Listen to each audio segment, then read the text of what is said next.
Trump's going to kidnap him. Yeah, what was that thing you were reading? He's hostage number one? It was, yeah, the Russian media is saying Trump's going to commit an act of war and kidnap Putin. So, now, I don't know if you guys know this. Do you know how many, because I told you, Ken, do you know how many visas the Russians asked for? No. 400 visas. Goodness. 200 on top of that, I guess, for like the entourage of quote-unquote journalists that came with him. Right. Yeah. So in other words, soldiers. Yeah. Oh, yeah. How many of them do you really think are like, oh, yes, I'm here for to make sure that everything's good. I'm, part of the delegation. It's like, what? Yeah, I wonder if, Putin is going to have, if there are people who will actually open doors for him. Oh, well, hell yeah. I mean, he can't touch anything. No.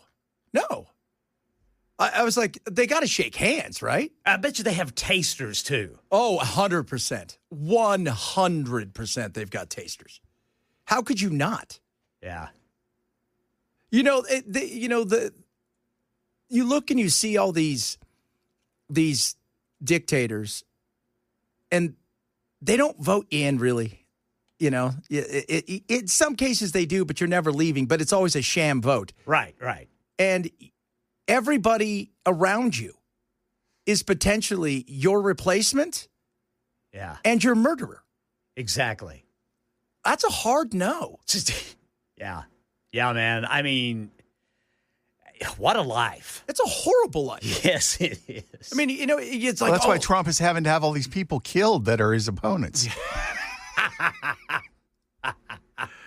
I'm just... Because I think about, there's a great... God, what's the name of that movie? It is a movie about Uday and Kusei. And it came out probably 5-6 years ago. And it's a true story of a guy that looked like one of the brothers. And Saddam took him in and said, because they always had body doubles. And Saddam took him in and he treated him like his son. But the reason that you're there is because they're worried that guy's going to get killed. Yeah. And they gave the guy, he didn't want to do it. And they gave the guy no choice. But with all of the horrible stuff, he got all the trappings too. I mean, Saddam turned over everything and just said, you're like my son and you get all the stuff too. But it was, I mean, I don't know how, because when you are that kind of person like Putin, every handshake is potentially, because you do it to people. Right. Right? Like, what was it? What did they stick in that umbrella? Was it plutonium or whatever to get that guy? I can't Something remember. like that. I mean, it was something radioactive. Yeah, and if you guys haven't heard the story, it was a British, I think he was, he had left, he was a big critic of Russia and Putin. He left, him and his daughter lived in England. Yes. And he was walking over the Thames, like in a busy day, just like anybody else would walk over it. Somebody, I guess, had an umbrella, and they stuck him with it. And inside of it, there was a poison, plutonium, and that's what happened. Yeah. And who was the guy they got with the poison on the doorknob? Oh, God, I remember that. Oh. That's why Putin doesn't open doors. Yeah. And what about, look at Kim Jong-un. He had his brother killed, and he duped those girls into pretending it was a game show. Yeah.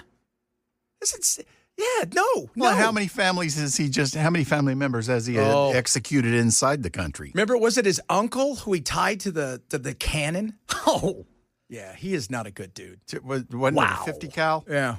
Some ridiculous but thing.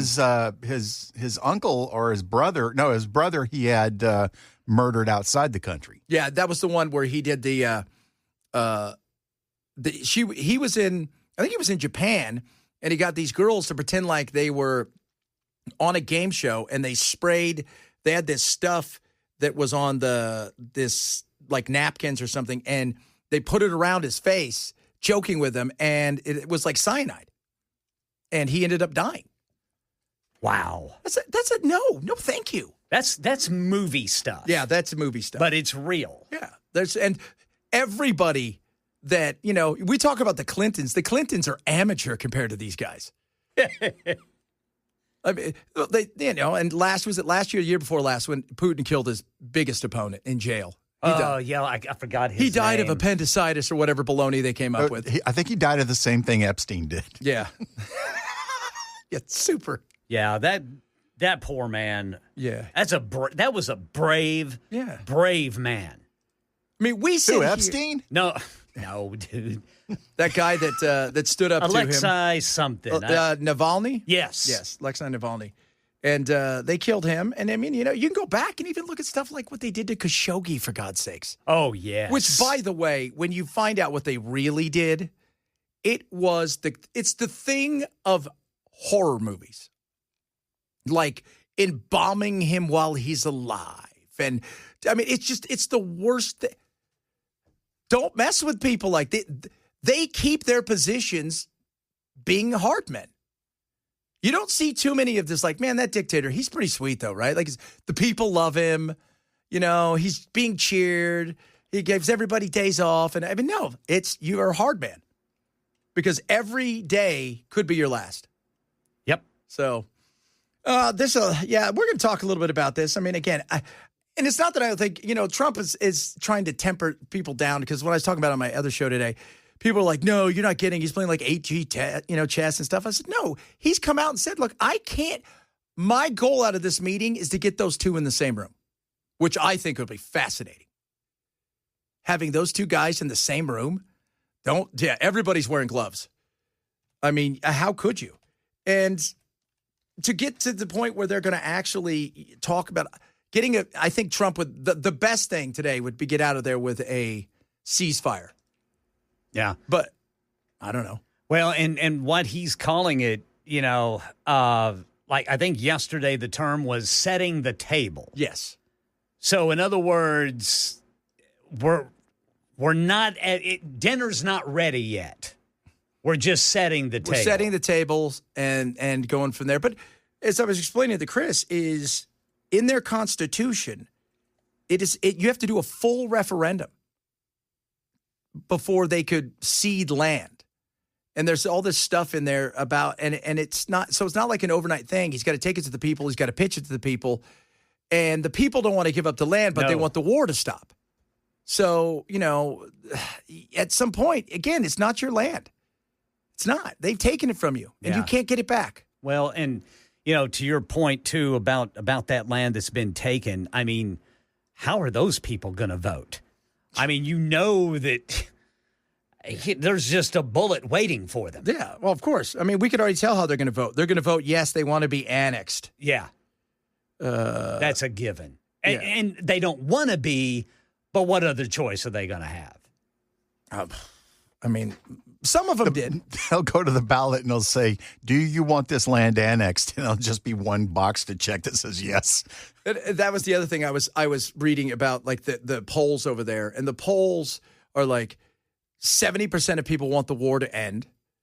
But like the same amount don't want to give the land up. So it's damned if you do and damned if you don't. Yeah, so many of them have died.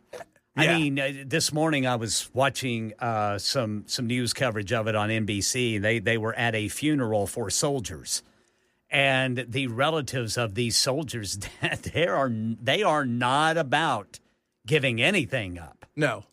Because they've just lost everything. Yeah. Well, not only have you lost everything, you got to think about this. You've spent the last umpteen years and months battling. You've probably lost family members. You no longer have a home. Right. Your business is probably destroyed. You've lost everything, and the Russians are going to gain all of this. And the questions are going to be like, okay, now what do we get back out of this? What is it? I mean, the thing that matters though is you've survived. At the end of the day, Ukraine is survived, and that's the thing that I've always said, every day they survive as Ukraine as a sovereign nation is a win. And he's going to get the stuff he wants. And I'm sure they're also hashing out other stuff. Oh, Trump is in there wheeling and dealing too. Oh, yeah. They're probably talking for 2 minutes about the hey, you should probably stop fighting. Now let's get down to business. They got all kinds of minerals, and I got all the rights to it. Well, and that's why Scott Bessent is there. I mean, this is definitely going to be – they're definitely going to be talking money.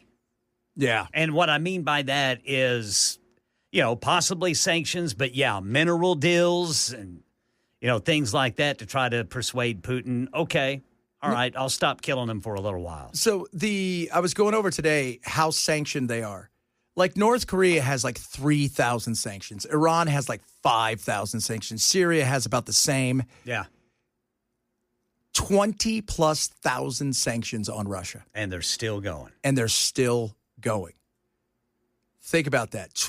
It doesn't. And then, even when Trump came out with that 50% tariff on India didn't even blink. They're not going to stop buying cheap energy. They need it. Yeah. They're just not. So it's going to be interesting. And this is not an easy. I've said by the end of summer they might get a deal done, and I think it'll be. I think it'll be one of those situations where they'll have an uneasy ceasefire, and they'll start it like in 4 days or whatever it is, and then try to get in the room together, and you go from there. But I just feel like Putin's going to continue to push because he has no reason to at all, because he knows nobody can stop him. The Europeans may give weapons and money, but they're not getting involved. No, we're not getting involved any more than we already have. That's why Ukraine is not in NATO. Yeah. They are a buffer. That's exactly it.